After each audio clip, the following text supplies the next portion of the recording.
பரசுராம பரசுராம ஜமதக்னி ராமா பரசுராமா பரசுராமா ரேணுகாராமா. எல்லாம் வல்ல அன்னை மூகாம்பிகையினுடைய அருளோடு இன்றைய சிந்தனைகள்.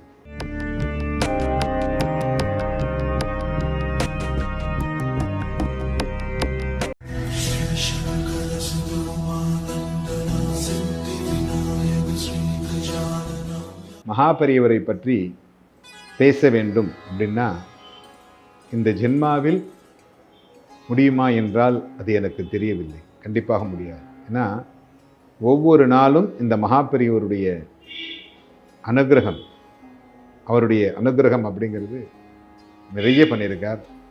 நிறைய பேரை வாழ வச்சிருக்கார். நிறைய பேருக்கு காட்சி கொடுத்திருக்கிறார்.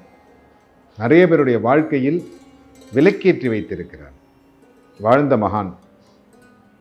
ஏன்னா இன்றைக்கி பார்த்தீங்கன்னா யாரெல்லாம் சித்தர்ன்றாங்க, என்னென்னமெல்லாம் சொல்லிக்கிட்டு அவங்களுடைய பேருக்கு பின்னாடி என்னென்னமெல்லாம் போட்டுக்கிறாங்க.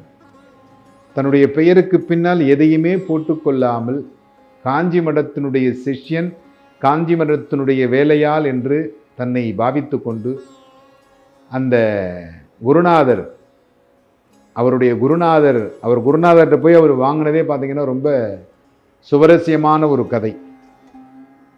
அவர் சமாதியில் தான் போய் தீட்சை வாங்கிக்கிட்டார். அப்படிப்பட்ட ஒரு மகா பெரியவர், மகான். அவரை பற்றி நாம் சொல்லிக்கொண்டே இருக்கலாம், பேசிக்கொண்டே இருக்கலாம். ஏன்னா ஒரு முறை காலையிலிருந்து பெரியவர் எல்லாருக்கும் ஆசீர்வாதம் பண்ணிட்டு இருந்தார். பண்ணி முடிச்சுட்டு பிச்சைக்கு போகணும். அன்றைய தினம் அவருடைய 2 உதவியாளர்கள், ஒருவர் உடல்நிலை சரியில்லை என்று வீட்டுக்கு போயிட்டார்.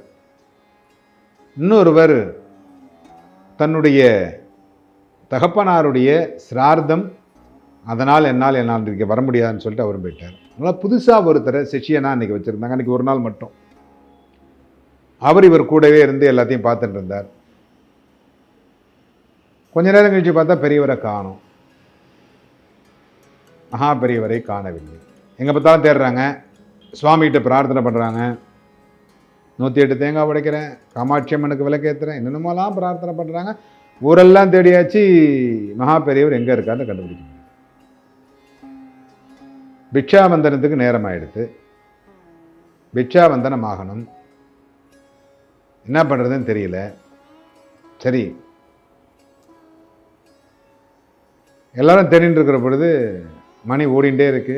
2 ஆச்சு, 3 ஆச்சு, மணி 4 ஆகிடுது. வெளியில் சொல்கிறதா இல்லை சொல்லாமல் நம்ம இருக்கிறதா? மகா பெரியவரை காணோம், எங்கே போனார்னு தெரியல. என்ன பண்ணுறதுனே ஒன்றும் புரியாமல் காரியதரிசிலேருந்து எல்லாரும் குழம்பி போயிருக்கிற நேரத்தில் 5:30 மணிக்கு மகா பெரியவர் அவர் மாட்டை எழுதி வர ஒரு சுருட்டிய கோரப்பாயிலிருந்து எந்திரிச்சு வரார். என்னப்பா என்னாச்சு? எல்லார முகமும் ஒரு மாதிரி இருக்க. இல்லை பெரியவாளை காணும்னு சொல்லி இங்கே தானே இருக்கேன். இல்லை பிக்ஷாபந்தனம். ஆமாம், பிக்ஷாபந்தனத்துக்கு போகலான்னு போனேன். தூக்கம் வந்தது, போய் ரூமில் படுத்து தூங்கிட்டேன். யாருமே எதிர்பார்க்கல. ஏன்னா அந்த கோரப்பாய்க்குள்ளார அவர் தூங்குவார் அப்படின்னு யாரும் எதிர்பார்க்கவே இல்லை. ரொம்ப எளிமையான ஒரு மனிதர், ரொம்ப எளிமையான மனிதர். எதற்காகவும் எப்பொழுதும், அதாவது அவர்கிட்ட நம்ம நிறைய கற்றுக்கணும். அவருடைய மொழிகள் நம்ம நிறைய கேட்கணும். உயிர் வாழ்வதற்காக உணவு தேவையே தவிர உணவிற்காக உயிர் வாழக்கூடாதுங்கிற ஒரு தத்துவத்தை நமக்கு சொல்லி கொடுத்தவர். இன்னைக்கு உணவுக்காக உயிர் வாழறவங்க நிறைய பேர் இருக்காங்க. நீங்கள் பார்த்துருப்பீங்க. இன்னைக்கு நாங்கள் பார்த்துக்கிட்டு இருக்கோம் சென்னையில். உணவுக்காக உயிர் வாழக்கூடியவர். உயிர் வாழ்வதற்காக உணவு இல்லை. அப்படிப்பட்ட மகான். எல்லார் முகத்திலையும் அப்போ தான் கொஞ்சம் தெளிவு வந்தது. மகா பெரியவர்கிட்ட போய்